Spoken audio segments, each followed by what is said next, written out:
ओम शांति। ज्ञान के सागर बाबा हम बच्चों को यही स्मृति दिलाते हैं कि जैसे बाबा ने हर एक बच्चों को ज्ञान की सहज विधि और निधि से संवारा है, इतनी ऊंची पढ़ाई दी है, तो बाबा कहते हैं कोई भी आत्मा ऐसे रह ना जाए। इसलिए हर एक आत्मा को बाबा का दिया हुआ सच्चा ज्ञान पढ़ाई से सबको सुनाना है। हर एक आत्मा को बाबा का परिचय जरूर देना है।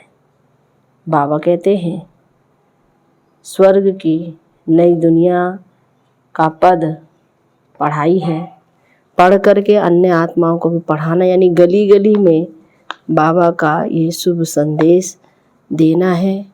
तो कोई भी आत्मा छूटे नहीं, हर एक आत्मा का कल्याण हो, उसके लिए बाबा ने कहा कि सभी आत्माओं की सेवा करनी है। दूसरा बाबा आज हम बच्चों को समझा रहे हैं, जब सेवा की धारणा और भावना में रहेंगे तो रहम दिल रहेंगे। कोई भी प्रकार से रहम दिल बन करके हर एक की सेवा करनी है। यह इच्छा नहीं रखनी है कि हमें कोई पैसा लेना है, नहीं। बाबा ने कहा रहम दिल बच्चे ही सच्ची सेवा करके अपना भाग्य बना सकते हैं। मन से, वचन से, कर्म से बाबा ने कहा बिजी रहकर इस सेवा में लगना है। तो सुनते हैं 22 सितंबर 2030 बाप दादा के साकार महावाक्य में बाबा बोले, मीठे बच्चे, पद का आधार पढ़ाई पर है, पढ़कर फिर पढ़ाना है। गली गली में जाकर बाप का परिचय देना है। प्रश्न में तुम बच्चों को किस इच्छा से परे रहकर सेवा में लगे रहना है? उत्तर में तुम रहम दिल बच्चे हो, तुम्हें किसी से पैसा लेने की इच्छा नहीं रखनी है। इस इच्छा से परे रहकर दान करने की सेवा में दूसरों को आप समान बनाने में लगे रहना है। बुद्धि में रहे जिसकी तकदीर में होगा वह बीज अवश्य बोएंगे। अगर कोई वाचा या कर्मणा सेवा नहीं कर सकते हैं तो धन से भी सहयोगी बनते हैं। गरीब बच्चे तो चावल मुट्ठी देकर महल ले लेते हैं। गीत है प्रीतम आन मिलो। ओम शांति। प्रीतमाओं के लिए एक ही पुकार काफ़ी है। अब ये किसने पुकारा और किसको, यह तो सिर्फ तुम बच्चे ही जानते हो, क्योंकि तुमने बाप द्वारा बाप को जाना है। फादर सोच सन, फिर सन सोच फादर, ऐसा कायदा है। अब प्रीतमाएँ सब प्रीतम को पुकारती हैं। गीत तो श्री कृष्ण के लिए गाया हुआ है। सबकी श्री कृष्ण के साथ प्रीत तो है ही। श्री कृष्ण के भगत समझते हैं श्री कृष्ण ने राजयोग सिखाया था। वास्तव में प्रीतम सबका एक ही है। सर्वपतितों को पावन बनाने वाला एक ही है। निराकार को ही याद करते हैं, परंतु परमपिता परमात्मा को फिर यथार्थ रीति जानते नहीं। निराकार का यथार्थ अर्थ क्या है सो जानते नहीं। बाप ने समझाया है वास्तव में एक ही राम है। हे प्रभु, हे ईश्वर, ओ गॉड फादर एक को पुकारते हैं। कोई जिस्मानी मनुष्य या देवता को नहीं पुकारते। बुद्धि निराकार तरफ चली जाती है। गॉड फादर सभी का एक ही है। समझते भी हैं हम ब्रदर्स हैं, परंतु आत्माओं के रूप में है। यूं तो हर एक अपने अपने धर्म का है। अपने धर्म के भाई बहनें भी लड़ते रहते हैं। जब सभी दुखी होते हैं तो बाप कहते हैं मुझे याद करो, क्योंकि सर्व का पतित पावन मैं ही हूँ। प्रीतम तो सब प्रीतमाओं का एक ही है। सजनी साजन को याद करती है, प्रीतमाएँ याद करती हैं। प्रीतम आन मिलो, आत्मा याद कर रही है। जिया बुलाए, बुलाने वाली तो आत्मा है ना, शरीर तो है नहीं। जीवात्मा से बात करती है। दुनिया में मनुष्य तो देह अभिमानी होने कारण अपने को शरीर समझते हैं। तुम बच्चों को यह पक्का समझना है कि जीव की आत्मा बुलाती है। आत्मा प्यार करती है, शरीर शरीर से प्यार नहीं करता। आत्मा शरीर धारण करती है। इस समय का प्यार भी अशुद्ध है। देवी देवताओं का प्यार तो बहुत शुद्ध होगा ना। मनुष्य समझते हैं प्यार विकार का ही होता है, परंतु सतयुग में प्यार है, लेकिन वहाँ कोई भी विकार नहीं होता है। बाप तुम बच्चों को 21 जन्मों के लिए इन विकारों से बचाते। तुम यह बातें किसको बैठ समझाओ तो सुनकर बड़ा खुश होंगे। तुम कहते हो बाबा सर्विस नहीं होती है, परंतु सर्विस के तरीके तो बहुत बताते हैं। अभी दशहरा आता है, देवियों की पूजा भी सब जगह होती है, तो वहाँ भी जाकर समझाना चाहिए। बाप की पहचान देनी चाहिए। वे है परमपिता परमात्मा निराकार बाप। हम आत्माएं भी मूल वतन में रहती हैं। वतन घर को भी कहा जाता है। हम आत्माओं का बाप भी वहाँ परमधाम में रहते हैं। बाप बच्चों को भेज देते हैं, ये भी ड्रामानुसार ऑटोमेटिकली चलता रहता है। उनको भी अपने समय पर आना पड़ता है। एक बाप है, बाकी सब है आत्माएं। तो यह है मनुष्य सृष्टि। उनमें दैवी गुण वाले मनुष्य लक्ष्मी नारायण थे सतयुग में। बाकी कोई 8-10 भुजा वाले मनुष्य नहीं होते। ये कहाँ से आए? पूजा जहाँ होती है वहाँ तुमको इनोसेंट हो जाकर पूछना चाहिए यह क्या है। रुद्र यज्ञ भी बहुत होते हैं। साहूकार लोग यज्ञ आदि बहुत कराते रहते हैं। तुम कहाँ भी रमण कर सकते हो। तुम रमता योगी हो। जो जिस देश में रहने वाले हैं वहाँ सर्विस कर सकते हैं। यह कौन है जो इनकी पूजा होती है? क्या करके गए हैं? किसकी संतान है? ऐसे ऐसे बैठ पूछना चाहिए, फिर समझाना चाहिए, क्योंकि तुम्हें सबका कल्याण करना है, रहम दिल बनना है चाहिए। मुफ्त पैसे बर्बाद करते रहते हैं। बच्चों के लिए सर्विस तो बहुत है। अभी दशहरा आता है, उस पर समझाना चाहिए कि रावण को क्यों जलाते हैं। रावण का राज्य कब से कब तक चला, फिर विष्णु का राज्य कितना समय चला। यह है ब्रह्मा का दिन, यह है ब्रह्मा की रात। गवर्नमेंट को जाकर समझाना चाहिए बरोबर। अब रावण राज्य है ना, वह है विष्णु संप्रदाय अथवा दैवी संप्रदाय, ये है आसुरी संप्रदाय। बड़ों को जाकर समझाना चाहिए, चित्र ले आना चाहिए, कोशिश करनी चाहिए ऐसा बाण मारे जो नाम बाला हो जाए। बनारस में बहुत बड़े बड़े टाइटल मिलते हैं सरस्वती आदि के। अब सरस्वती तो है जगत अम्बा। भारतवासी सब जगत अम्बा को मानेंगे।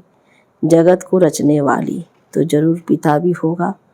जगत पिता ब्रह्मा और जगत अम्बा सरस्वती कहते हैं ना। सरस्वती भी ब्रह्मा की बच्ची है, ब्रह्मा की मुखवंशावली है। ब्रह्मा को फिर रचने वाला कौन? गाया जाता है शिव परमात्माए नमः।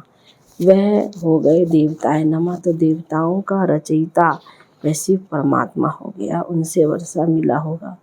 तो बच्चों को समझाने निकलना पड़े ना। जो अच्छे समझदार हैं उन्हें सर्विस करनी चाहिए। बाप तो गली गली में नहीं जाएंगे, यह बच्चों का काम है।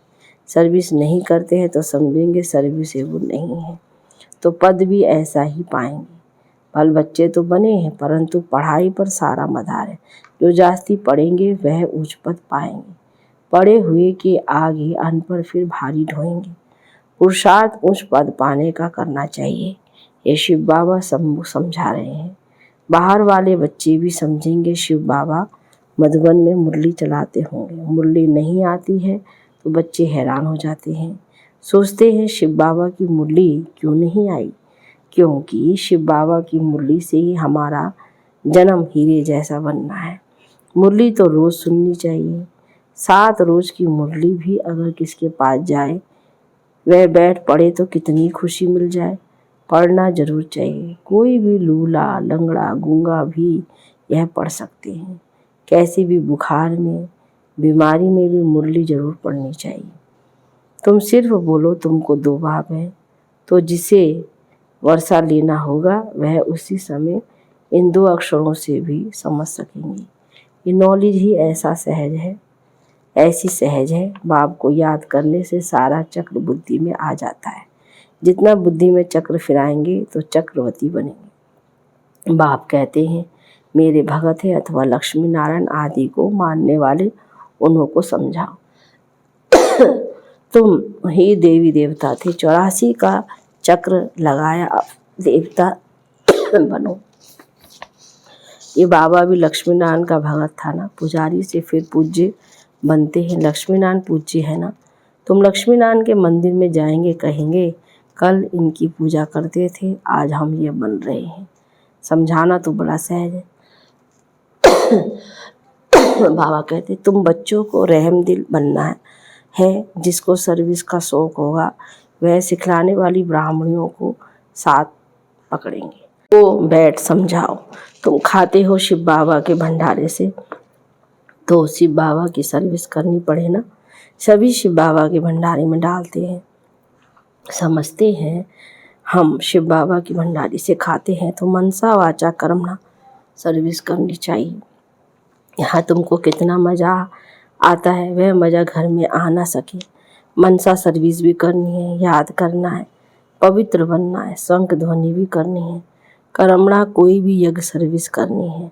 शुरू में मम्मा बाबा भी बर्तन मांजते थे, गोबर के कंठे बनाते थे, देह अभिमान तोड़ने के लिए सब करते थे। अभी फिर बहुतों में दिन प्रतिदिन देह अभिमान बढ़ता जाता है। यज्ञ का खाते हैं तो सर्विस भी करनी चाहिए। बाप को याद करने से विकर्म विनाश हो। सर्वव्यापी कहने से विकर्म विनाश कैसे होंगे? सर्वव्यापी कहने से तो बुद्धि का योग लग नहीं सकता। तो ये सब सेवा करनी है, दान देना है। वह सेवा नहीं तो स्थूल सेवा करो, वह भी नहीं कर सकते हो तो धन की सेवा करो, वह भी सर्विस हो जाएगी। बीज बोया जाता है तो उनका फल निकलता है।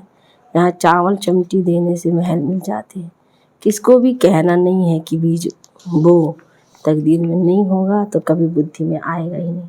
साहूकार लोग होते हैं तो 5 लाख का भी इंश्योरेंस करते हैं, गरीब होगा तो 500 का इंश्योरेंस करेगा। यहाँ फिर गरीब सबसे ज़्यादा इंश्योर करते हैं।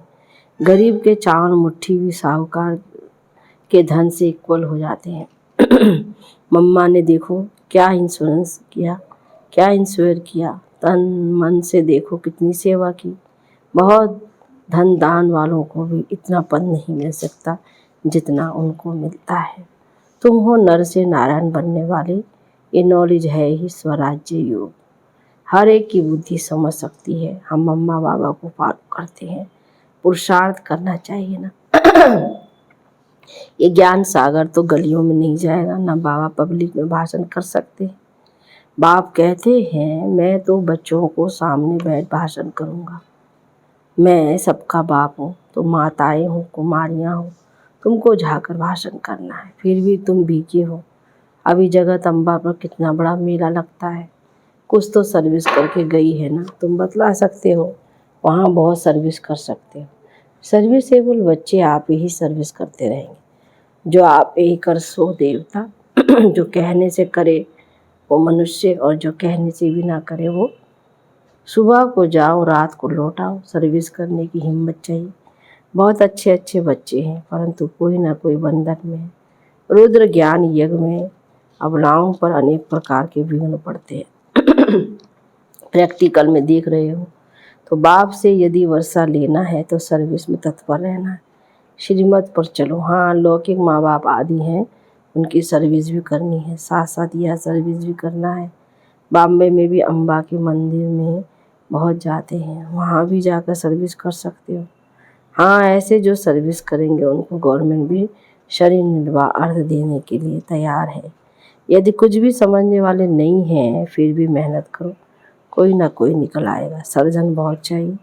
तुम हो अंधों की लाठी, तुम बच्चों के लिए सर्विस तो ढेर है।